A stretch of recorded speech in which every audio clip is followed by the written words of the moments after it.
Thank you.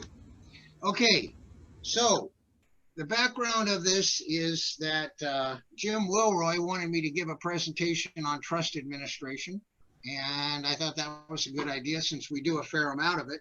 We also do a lot of tax, we do some probate, do some trust administration, and a variety of other services.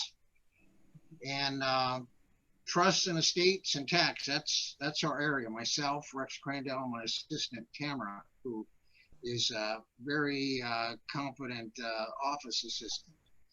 Disclaimers. Of course, we have to have disclaimers. We're not creating an attorney-client or CPA relation, and I'm not about to give you advice on what's practice of law because I don't know how to do the distinction. Okay, what I'm going to go over today is, first of all, we're going to cover a first death in a couple and then a second death in a family, and what documents are needed. And it's kind of like a kaleidoscope because a lot of the different things that you have to do for trust administration seem to be somewhat disjointed, but hopefully I can tie it all together for you. You start the trust administration generally when one of the spouses of the settlor, creator of the trust, dies, or the other thing that happens is when a trustor, settlor, becomes incompetent. Then that's another time when a trust becomes irrevocable. And once it's irrevocable, then someone has to take over. The successor trustee, who was named, takes over the responsibility for the assets. So this is set up for law office or LDI office. Initial contact, remind the client to bring in documents that are needed, make the initial meeting as soon as possible. And what that means is within 2 or 3 weeks after the person's passing and after funeral and memorial services have been concluded.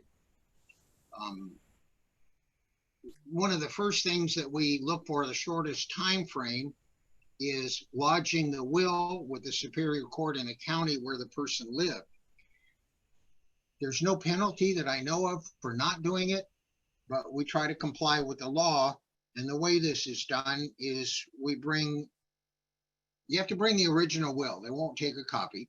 And then we bring a copy and pay the $45, $50 to lodge it or file it.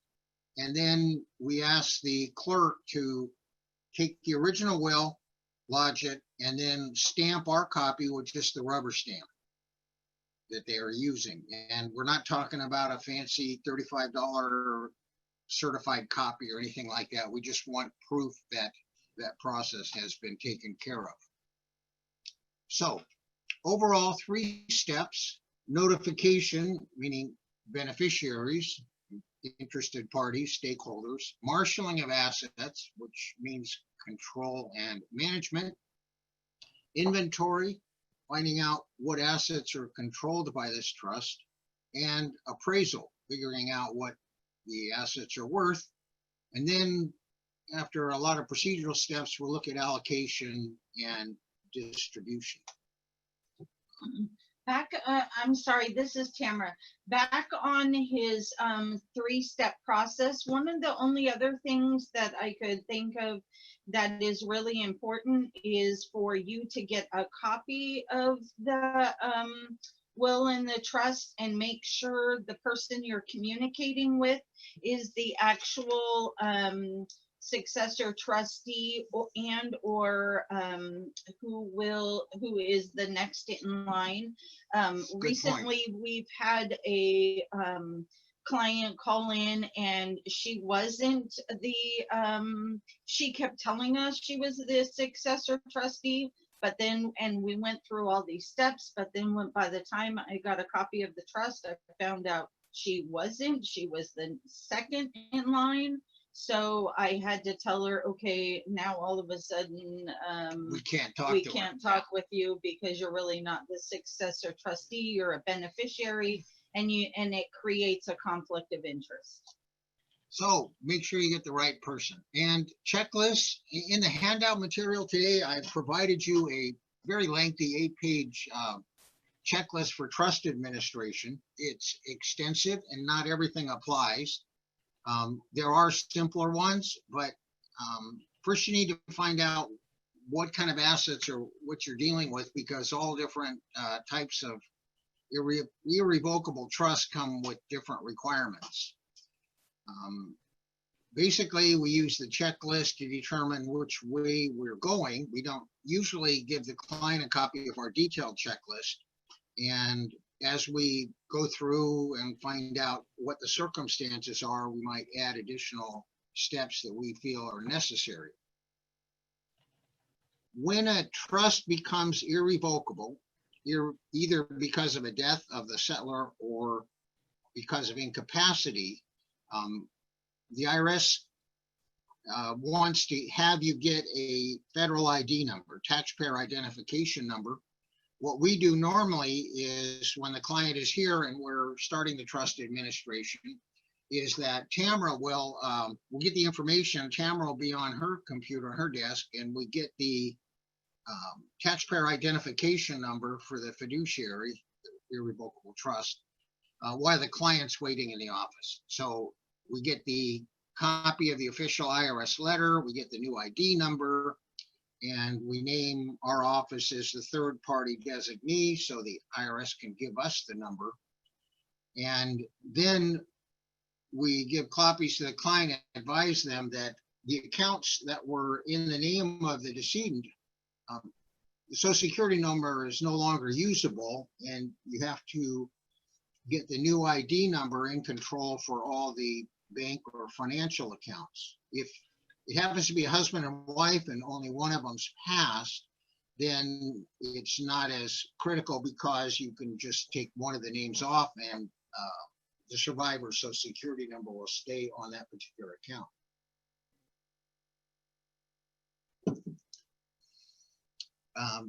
Either before or at the initial interview, scan the trust to see what is going on in the trust.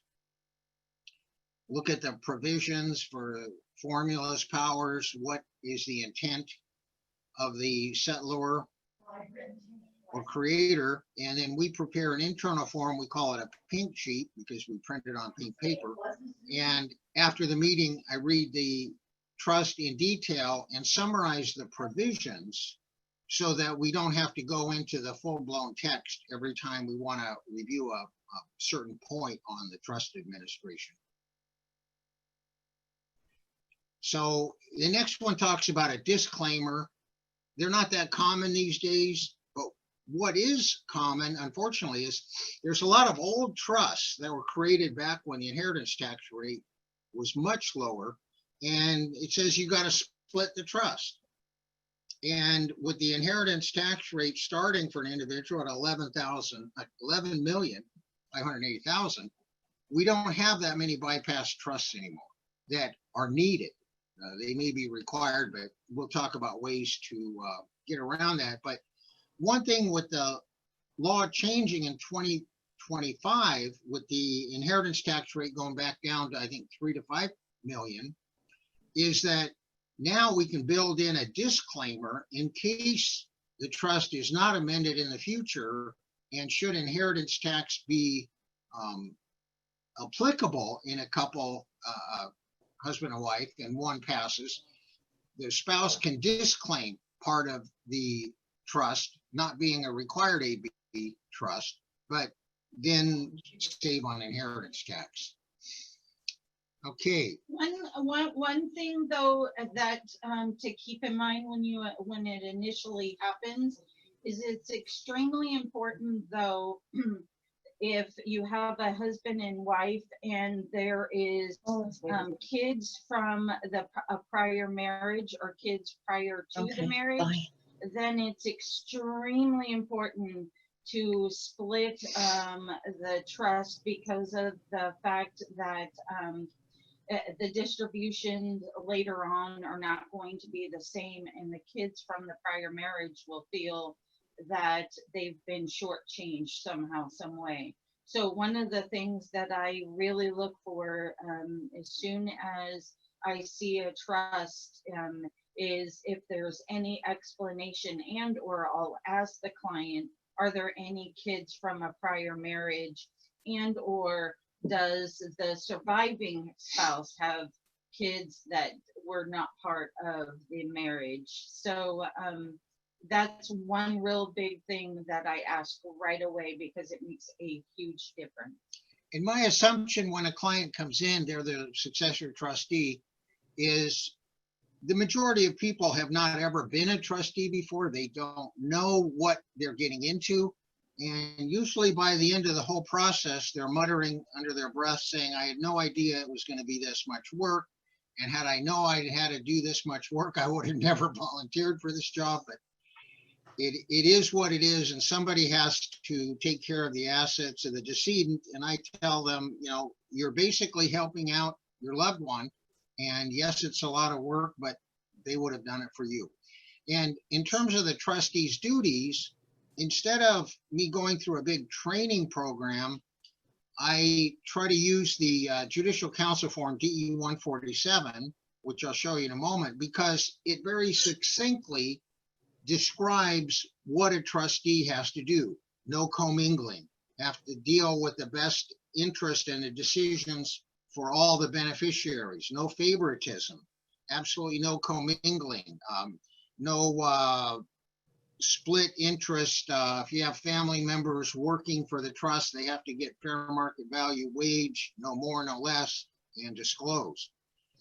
Another thing I look for is a fidelity bond required.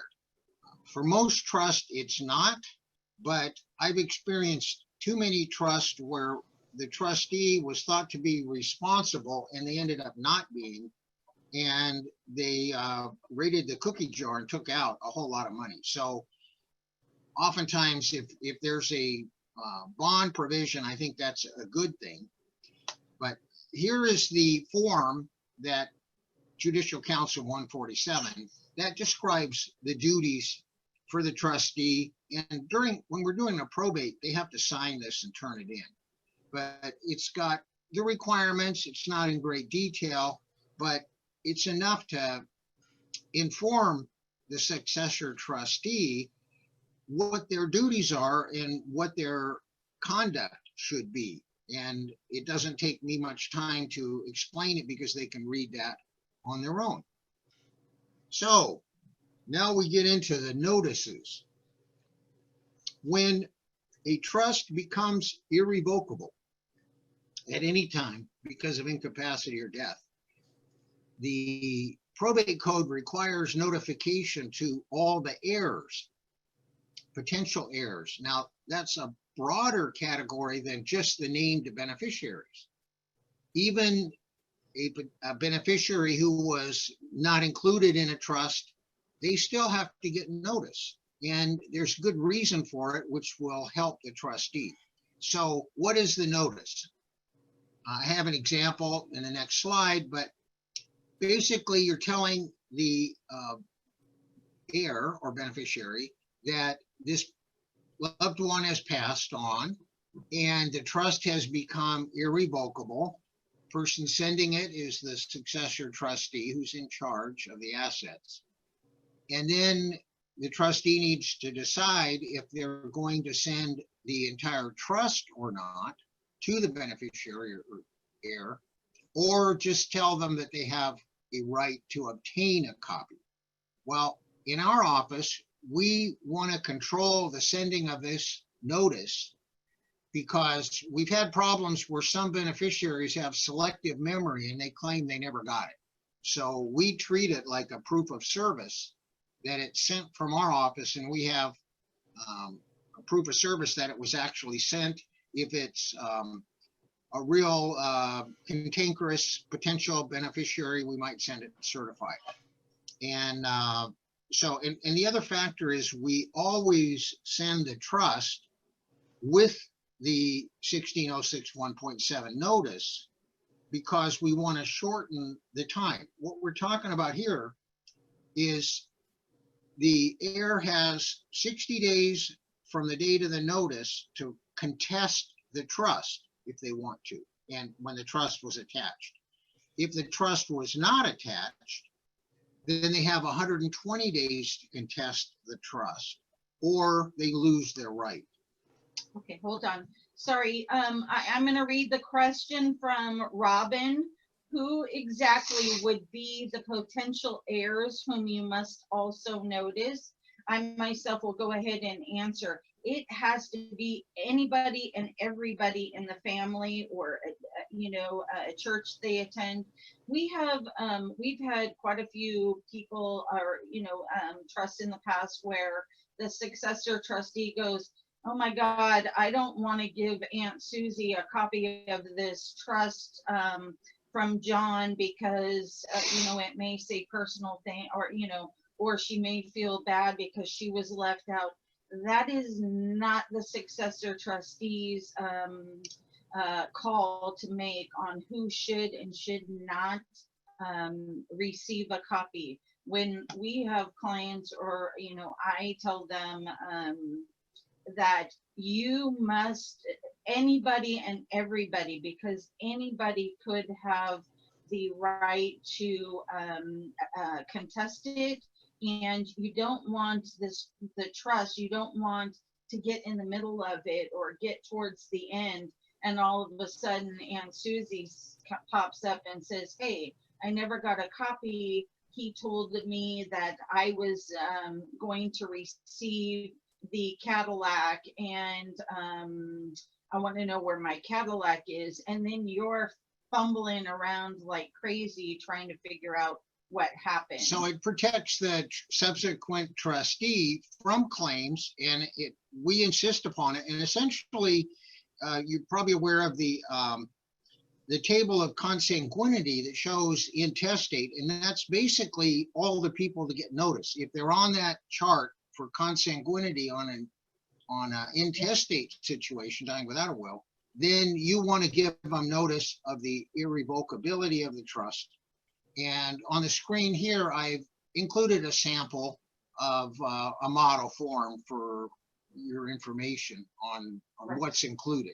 Okay, we have one more question. If one spouse dies, can the successor, other spouse, change the trust, remove a beneficiary the decedent wanted, or does it become fully irrevocable?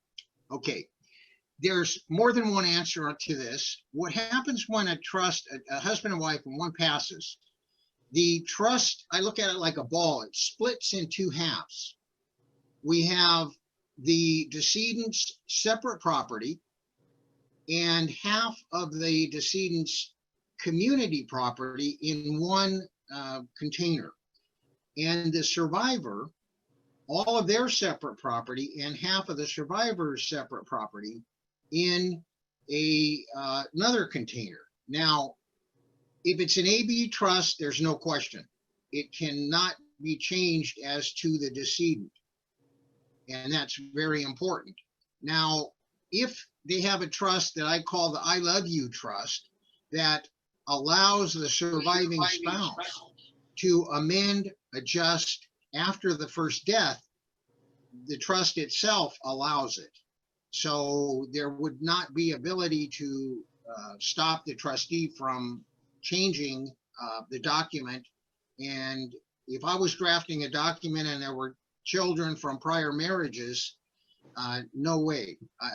You have to protect the reliant interest of the spouses. And in this case, the spouse who's passed would be in more jeopardy of losing the assets for their offspring. And sometimes what we'll do is draft so that the successor trustee includes one of the beneficiaries from the deceased spouse's prior marriage. And that pretty well puts a police supervision over the administration. But answering changing the trust, I have a slide for it later on amending the trust. I'm going to defer till we get to that. Okay. Okay, go ahead. No more. Inventory of assets. So where we are in the beginning of a trust administration is, are we going to be doing a trust administration or a probate? Of course, you would assume that we're doing a trust administration. I don't assume anything. What we do is when we get the inventory of assets, we examine the title. Who owns the asset? Is it in the name of the trust or in the name of the decedent? And so we have an asset list, which I have included in the sample forms for you, a model, and it breaks it out by community, separate property. And so we look to see the market value of the assets that are not controlled by the trust. And when that asset list gets over 166,250, we're likely going to have to be doing a probate, perhaps in addition to trust administration. Now, when I say assets that are not listed in the name of the trust, keep in mind that pension plans, life insurance, annuities are never really owned by the trust. Those are separate trusts that have a designated beneficiary with the vendor that they've contractually agreed who is going to be the beneficiary. So that is not a probate asset. It transfers by the beneficiary statement that we should verify.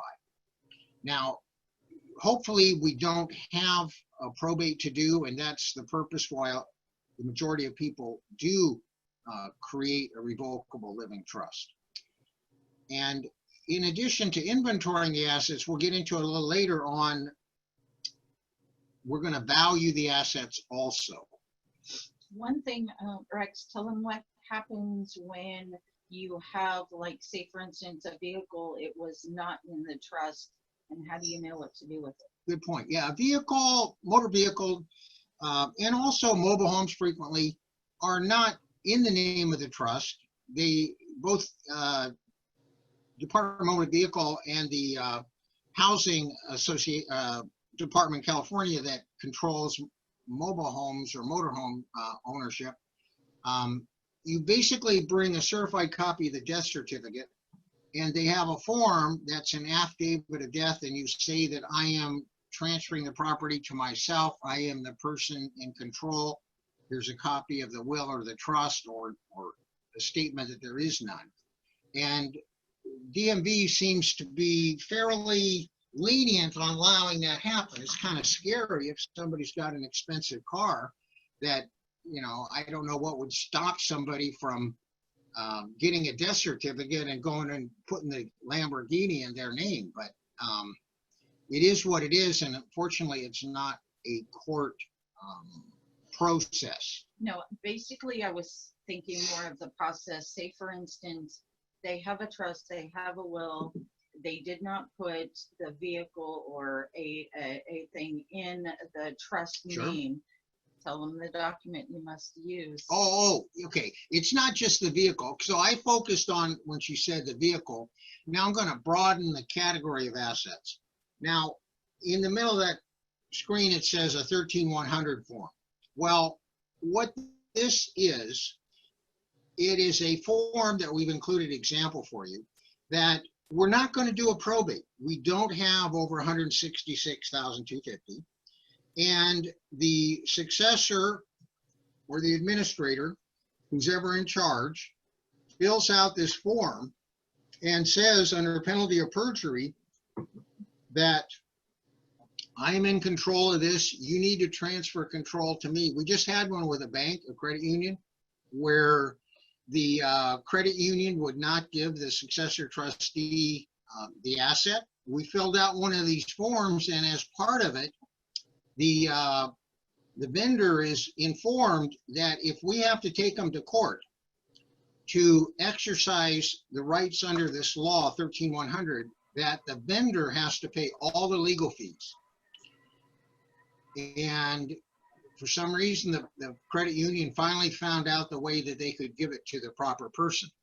And before I leave this page, I'm going to just touch on the word Hegstead. Sometimes people will refinance a house. They had it in the trust. They did it all right. They go in and they refi.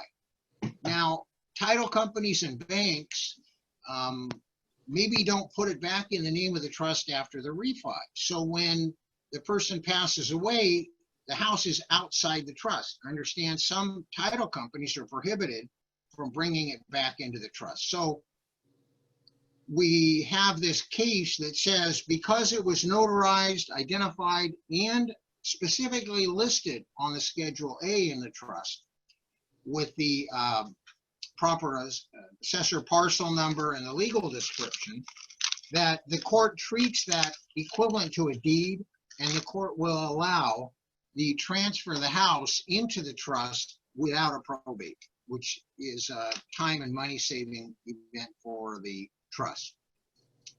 The screen I have on now is an example of a 13100 declaration that describes what I was just saying. So it's the step-by-step.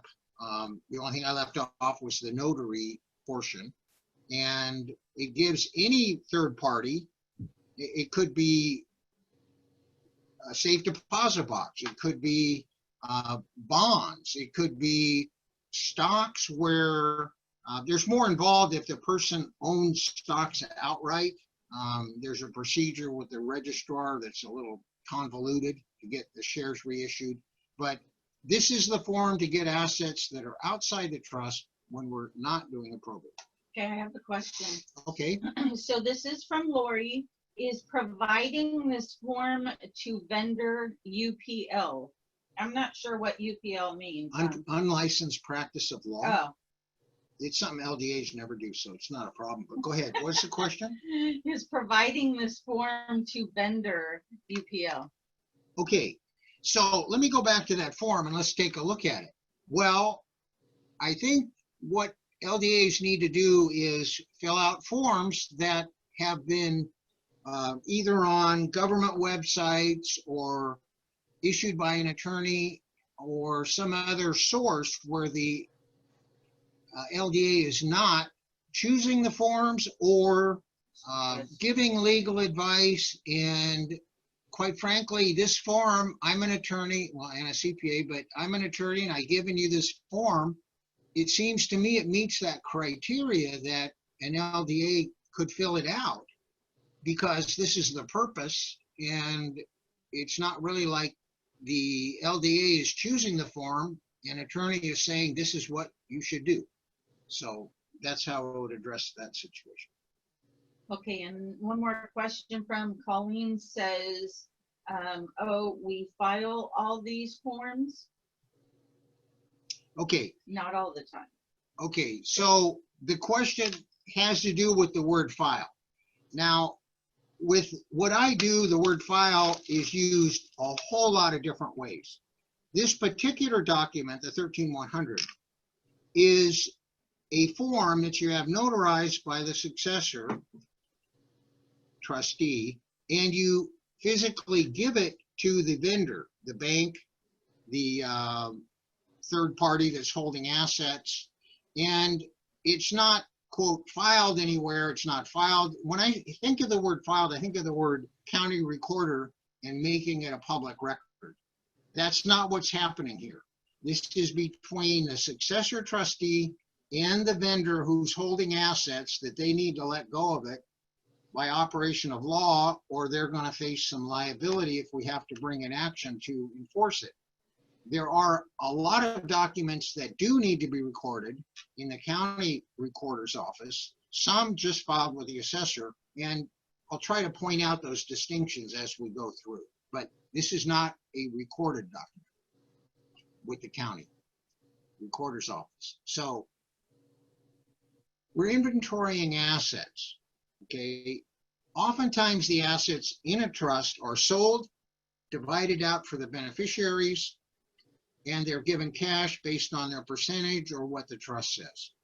This particular document is for a situation where, let's say there was 3 rental properties, 3 beneficiaries, and the trust said, we're going to give 1 house to each beneficiary. Well, you probably heard the term stepped up basis under Internal Revenue Code section 1014, where a property goes up, increases in basis for capital gains purposes for the recipient as of the date of death, That's why we need an appraisal to prove it. And a trustee has the responsibility of telling the beneficiary what their basis is for gain or loss. Doesn't apply if the trust sells it and distributes cash, although the trust in its tax return will show the stepped up basis, and usually there's no gain or loss to the trust fiduciary tax return. So this form comes much later, much later. Much later, but it is part of the inventory, and I wanted to get you thinking that these assets are just not assets. You don't really care that Ma and Pa Kettle bought the house in Rich Oaks for $20,000 50 years ago, and it's worth 4.2 million now. This is important. We need to get a qualified appraisal for 4.2 million to avoid any gain. I have another question. Please repeat the code section 1014. Okay. Yeah, in Internal Revenue Code section 1014 is where it describes the value or the reason to increase a basis, tax basis for gain or loss on a decedent's passing. The logic behind this code section is when I started, the inheritance tax rate was $625,000. So we had a lot of inheritance tax returns that we were doing. So what happened was this code section said, well, because it was subject to potentially having inheritance tax, it's not fair, if they have inheritance tax or not, we want to make it as a fair market value at the date of death. And that's why we need the appraisal. But it was because of the inheritance tax, and they never got rid of that code section when they increased the level of the inheritance tax above $11,580,000 per spouse. One more thing I'll add to this, just using my own experience, that was very helpful for. So I inherited from my grandfather some annuities, and I did a little bit of a different thing. Instead of having my auntie, who was the successor trustee, sell them and then give me cash, I did a kind of tiny bit of a sneaky thing, and Not sneaky at all. It's strictly appropriate.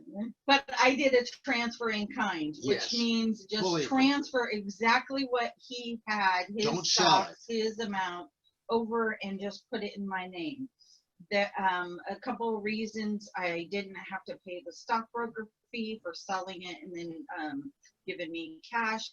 And it was just very easy because I don't know much about the stock market, so I have no clue what I would have even put it in. So what my auntie did with me on this was we did the transfer in kind, and at the date of death, we completed this so that if I should at any time sell any, and I did, and I'm going to tax court with the IRS because there was an error. But anyway, I get a stepped up basis at the date of his death. What happens a lot of times is the stockbrokers will, when they issue a 1099, they issued it for what he purchased the stock for. So there is a purchase price, and then there is a sales price you must include on your tax return. Well, it was a huge difference that when I took out a tiny bit of money for my kids' college, then I got to, the IRS taxed me on what he purchased the stock for. So now I went back and I'm filing a claim or a case in tax court. And I'm going to, and I showed them that I did have a stepped up basis, copy of, it came from my grandpa, copy of his death certificate and all this. So I currently myself have a case in tax court, which I don't have a date yet, but where I'll go fight that I don't have to pay taxes because of that stepped up basis. And because I have this form from the beneficiary, that is my evidence in tax court. Yeah, we advise the clients on securities we just ask the brokerage house to give us the value at the date of death. It's the high and low value on that particular day. The brokerage houses are used to getting this request because it's needed all the time. And on the screen I have in front of you, the middle paragraph describes what we're talking about. It's called an in-kind distribution. It doesn't mean you're being nice to people, although you might be, but what it means in trust administration is you're giving assets, not cash. One more question before you go. So can a 1035 roll also? That's from Colleen. I don't know what a 1035 is. I don't know. I know what a 1031 is. That's a tax-free exchange. 1035. I'm sorry, Colleen. I don't know if that means it's a pension. When we're talking about pensions, pensions do not get a step up in basis, and this is huge. So if you inherit an IRA and the value of the stock went way up inside the IRA, when you take the money out, it's going to be taxable. So that does not follow the in-kind rule, but I can't tell you what a 1035. She says a 1035 rolls annuities or tax deferral assets. Okay, so what we're talking about there is rollovers, and what happens with the pensions or IRAs, pensions, annuities, is if you roll them over within the same vendor or you don't touch the funds, it's not usually a taxable event. Like you're all familiar with an IRA rollover or a 401k rollover with trustee to trustee where the beneficiary never touches the money. That's not a taxable event. But having said that, the IRAs and pensions do not get this stepped up in basis. Okay, we got 10 minutes, so let's roll through. Okay, so trust certifications. Now the trust certifications, we frequently don't get them. If people have done them in estate planning, our clients, when they come in, usually do not have them. And their purpose, it's also called a synopsis of trust. People have an aversion to putting their personal information and recording it at the county recorder where it's public for anybody to see. So if you find a need to record the trust, and some people advise recording the trust, or in this case, an abbreviation where you leave out all the details, fine. And that is supposed to help real property. We frequently don't use the certification of trust because what we do is fill out a form and record it. It's an affidavit of death of co-trustee, and it accomplishes the same purpose. So it lets the world know who's in charge of this property now. But a lot of people will use them. Some things it's required, fine. If they want to record that, you can record, and it does give public notice that the trust exists, and also supports the fact that the successor trustee is in charge. No, go the other two lines. I didn't see you saying. Okay.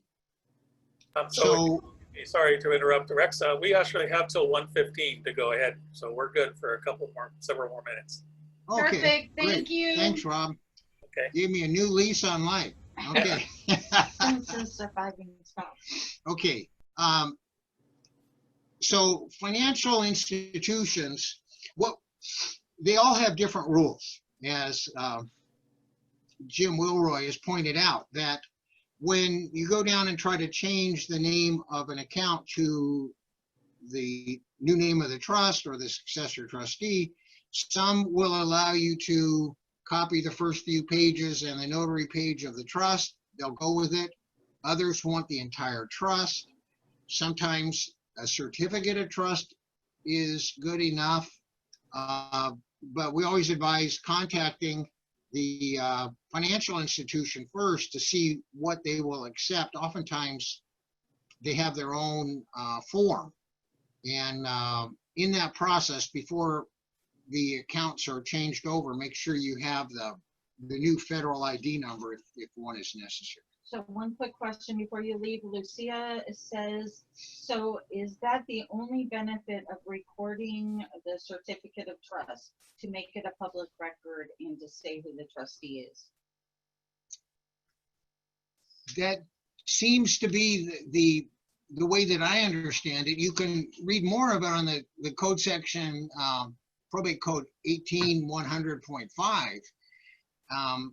Nowhere have I seen that it is required or that there's a penalty for not using one. And quite frankly, we frequently don't see a need for it, and we don't want to do any extra work for the client that's not going to benefit them.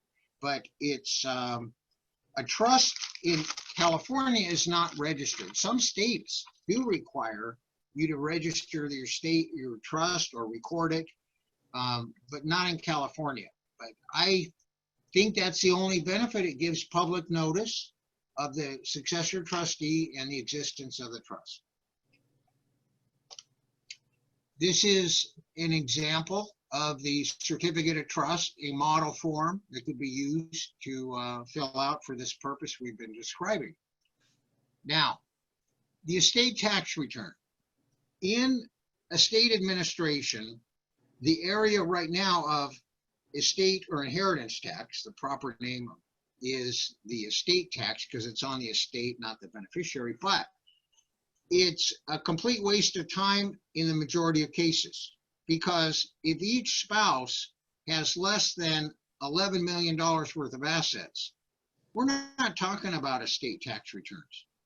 So going through the whole process, and when you bring in gift tax returns, that's another gyration. And at the end of the day, there's been a lot of discussion about nothing, because only about 1% of the estates in the United States at the present time are required to file an inheritance or estate tax return. One reason we will file them is what's called portability. If one spouse does not use up the full $11,580,000 once in a lifetime exemption, then we want to carry that to the surviving spouse so they can have more of an exemption in the future. But I'm not going to spend a whole lot of time teaching everybody how to do the estate tax return, because 99 times out of 100, you're not going to have to be concerned with it anyway. But one thing I did want to point out is a problem with terminology. An estate tax return is for the value of assets above $11,580,000. That does not mean that when an estate or trust has income, let's say on dividends or interest or sale of property, that does not mean that they're not going to pay income tax on that money. This is not what we're talking about here. This is just based on fair market value. It's a different return number, right? Yes, when a trust or estate has income in excess of $600 for the year, then a fiduciary tax return on an IRS form 1041 and California FTB form 541 needs to be filed. It's required. If a trust or estate has less than $600 of income, even though you have an ID number, even though they may have had $300 to $400 of income, a fiduciary or estate income tax return is not required. And sometimes a trustee will just fill out the form with the name and the ID number and say 0 income, so they don't get a letter from IRS later stating where's the return, and having to respond that I didn't need to file a return. Accounting. The majority of trusts that I see do not require an accounting. If a trust is silent to the requirement for accounting, the probate code says that any beneficiary can request an accounting, and if refused, they can be forced by court to give the beneficiary an accounting. And this type of accounting is fiduciary accounting. It's not what they teach in CPA school. I know it's completely different. It revolves 100% around the California probate code, and it's different. A lot of CPAs don't know how to prepare these accountings for a trust. And if a trustee hires an accountant that doesn't know how to do it and they pay the accountant, the trustee, the beneficiaries object, and then the trustee has to pay money out of their own pocket because they messed up to have the proper accounting done. So it has to be in the proper format. And this is just one sample. It's the summary sheet on a court accounting. It's on a judicial counsel form GC 400 sum, and shows the original assets, what came in, not necessarily whether it was taxable or not, what went out, not whether it was deductible or not, even beneficiary distributions are going out, and then what the assets are at the end of the accounting period. And there's 34 different schedules that can be attached. This is a required form for probate, conservators, and guardianships, and it's an optional form for trusts, although the format has to be the same. And just to go back on that, I will say it's, well, for probate, it has to be done. Can you go back to the form again, Sure. please? It has to be done on a yearly basis. For LDAs, I will tell you, if you do not know how to do this, jump on the bandwagon, because every law firm that we're in the Bay Area or the North Bay here farms these out. They do not do them, so they do farm them out. Typically here, you can get about 95 to, I'd say 125 an hour to do this. Most successor trustees and or special administrators with a will do not know how to do this. It could be very cumbersome to learn and do, but once you get it down, for me, it's a piece of cake. But of course I know it and I teach it. So so if you haven't learned how to do this court accounting, it would be a great asset to be able to say that you do know how to do it. Yeah, and I agree with that 100%, that the LDAs could expand the service mix of their services offered to the court accounting, and you're filling out court forms. That's what LDAs do. It has to be in this format. Every guardianship has to have one.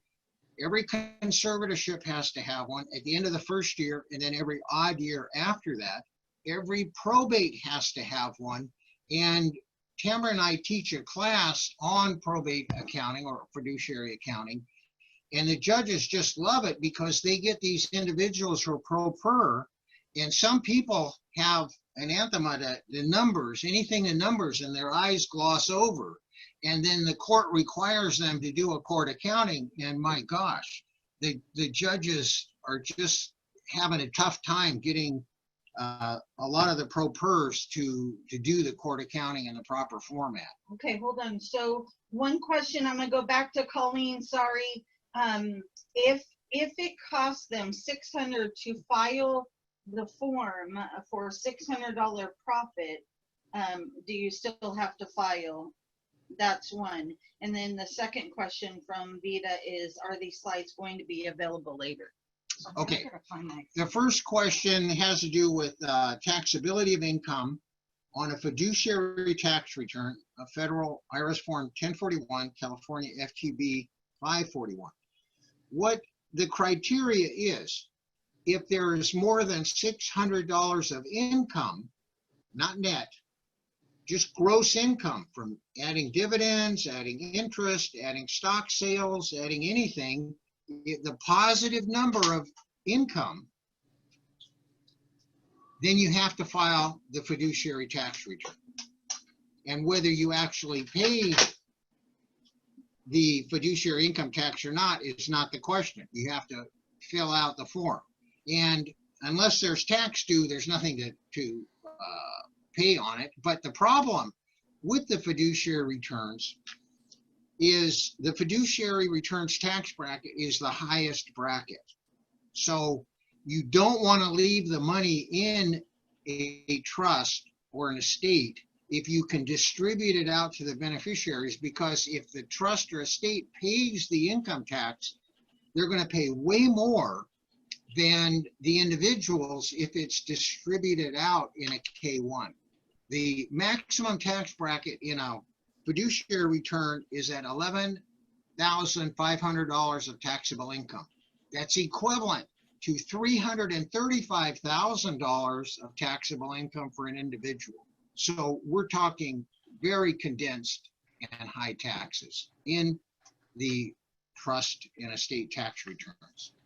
This is a flyer. If anybody wants to attend our class, it's coming up in June. We give it at the Martinez Superior Court Law Library. And this is, we just have one more in this series, and then we're going to have another set, and there's no charge. All the information's there. So real quick, just on that one, you are taught the petition that's turned in with that, and then that court accounting. So we go through that GC 400, all the schedules, and the petition that's filed when you ask, which he'll explain on this slide, the petition where you ask for distribution and payment to the trustee.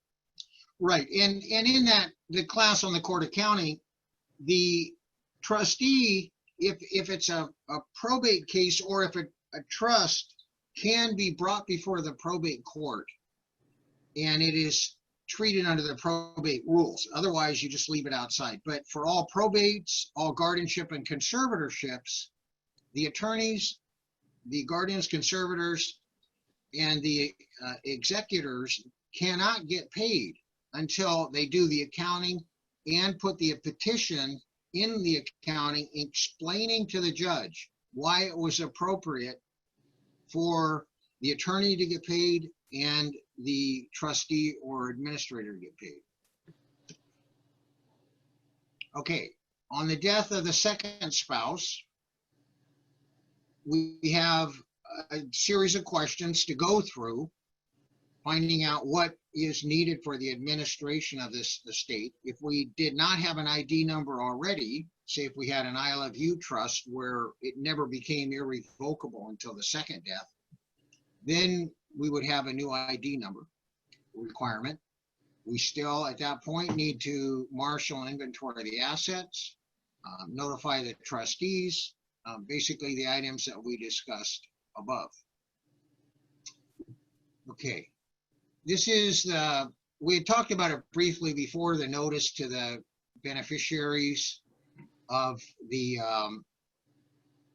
irrevocable trust, inventory of assets and appraisals. One of the things with appraisals that I find interesting, we need to have them, especially for real estate. We want a professional appraiser, and but a lot of people are not aware that there's a probate referee, and the probate referees have to value all assets for all probates. And optionally, if you have a trust that you're administering, you ask them, they're appointed by the court, actually by the state controller. There's about 5 probate referees per county, and they will appraise any asset. And one of the reasons I like using the probate referees, they're private business people, they're not government workers. The reason I like them is because when they do an appraisal, it comes out on a court form, looks very official. And it's maybe not as much quality as a licensed professional appraiser, but it's functional and it's economically. And if you have a contentious beneficiary, or possibly somebody who might state, oh, I know mom's wedding ring was worth $5 million, and you state it's only worth $100,000. You can always, you have the appraiser as your secondary person that says no, it wasn't worth $5 million, and it can happen. We've seen it quite a bit. The probate referees will value most anything unless it's a specialty item, like jewelry, coin collections, stamp collections. You might have to get a specialist appraiser, or if they got an antique auto collection. But the probate referees they're very useful to use for valuing assets. Now, in the area of real property, when a trustee has passed away and the successor takes over the responsibilities as a successor, we file what's called an affidavit of death of trustee with the county recorder's office that tells the world that we have to file it with a certified copy of the death certificate, this affidavit under penalty of perjury, and it's notarized. It tells the world that the previous owners passed on, that the successor trustee is now in charge, and that clears the title for the trustee to be able to do their job. Now, that is a recorded document. There is a separate document that goes directly to the county assessor's office, which is also a notice of death of real property owner, but that is specifically for the assessor to be on notice. Maybe there's a possibility of reassessing and getting more property tax. And we found that the county assessors are very enthusiastic about increasing property tax. For some reason, a great deal of enthusiasm there. The other form that needs to be filed whenever you're working with deeds in the county, as Rob will tell you, is the preliminary change of ownership report. And that you have to file with the deed, and without it, they'll charge you a $20, $25 fine, but they really don't want to record anything without it. And there again, the purpose is to alert the assessor of the possibility of increasing property tax. You have about 5 minutes. Okay, thank you. So another thing that's extremely important in trust administration is real property. Now, when a house has had a really low basis, when the parents, let's say, died and now the beneficiaries come along, the first thought is just sell the house and divide up the income. There's not going to be any capital gain because of step up in basis.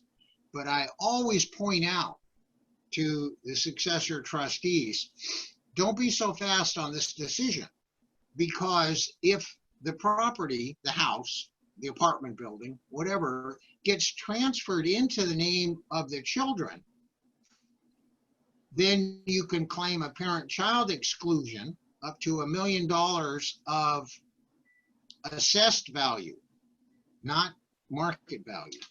And the net effect is, like, we have a transaction that's going on right now in Orinda where the house was originally bought for about $50,000. Now it's worth about $2.5 million. And if the two children end up getting the house,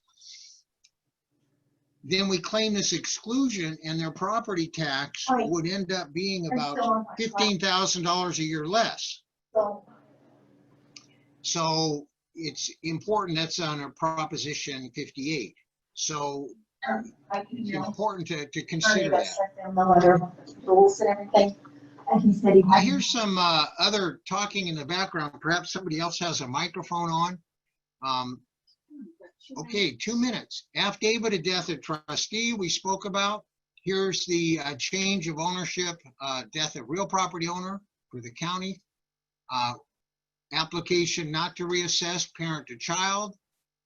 And there's a grandparent-grandchild exclusion from reassessment if the parents are passed away.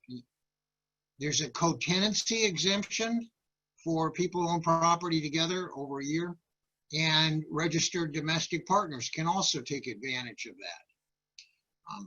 Normally, when I'm making distributions out of a trust, I'll use a grant deed because of the warranties of title. And this is an example of the details needed in a grant deed. I try to stay away from the quitclaim deeds because there's no assurance that you own anything. I can give you a quitclaim deed on my ownership interest in the Golden Gate Bridge. Is perfectly legal.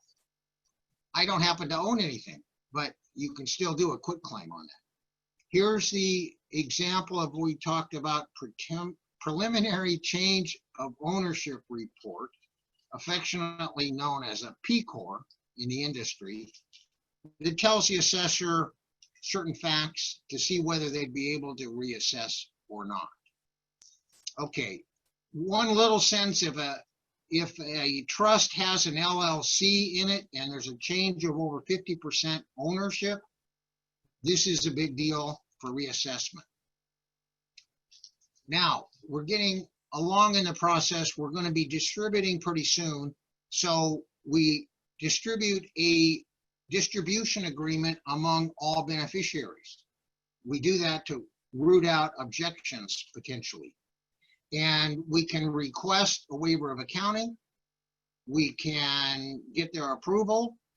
And we can request a release of liability for the trustee, but you cannot condition a distribution, say, we'll give you your distribution if you sign off that you're not going to sue the trustee. Can't do it. So don't even try. And additionally, the distribution agreement provides for all the trust assets being distributed and the trust disappears. So we talked about it before with blended families. Make sure that those trusts are split according to the document. This is the section somebody asked about revoking a correction, amending an irrevocable trust. Here's the code sections that allow it. Either all the beneficiaries get on board with it, or you get the court involved. I'm not going to read the details. One thing that is huge in this area of trust administration is property tax. If you mess up property tax, you could have a situation where a client is going to have to pay $10,000 to $12,000, $15,000 a year forever because the documents were not done right. So this is huge. And I just pointed out that, you know, if you end up putting it, it was supposed to go to one spouse and you gave it to both, and it was not a full parent-child exclusion, or if the property gets split 4 ways with 4 kids and then they start dividing it up, that ends up being reassessed. I don't have time to cover all the details in it, but it's huge. So looks like we're out of time. I do want to thank you for allowing me to join you today and present these issues. I also want to make it available to all the CALDA members that if you have any questions about trust administration or tax or anything else, we're here. We'll be happy to answer your questions. You can either call or send us an email, and we'll be happy to try to help you if it's something that we can do for you. So I think we've used up all our time, which is not surprising. And I hope to give more presentations to you in the future. Thank you. Bye now.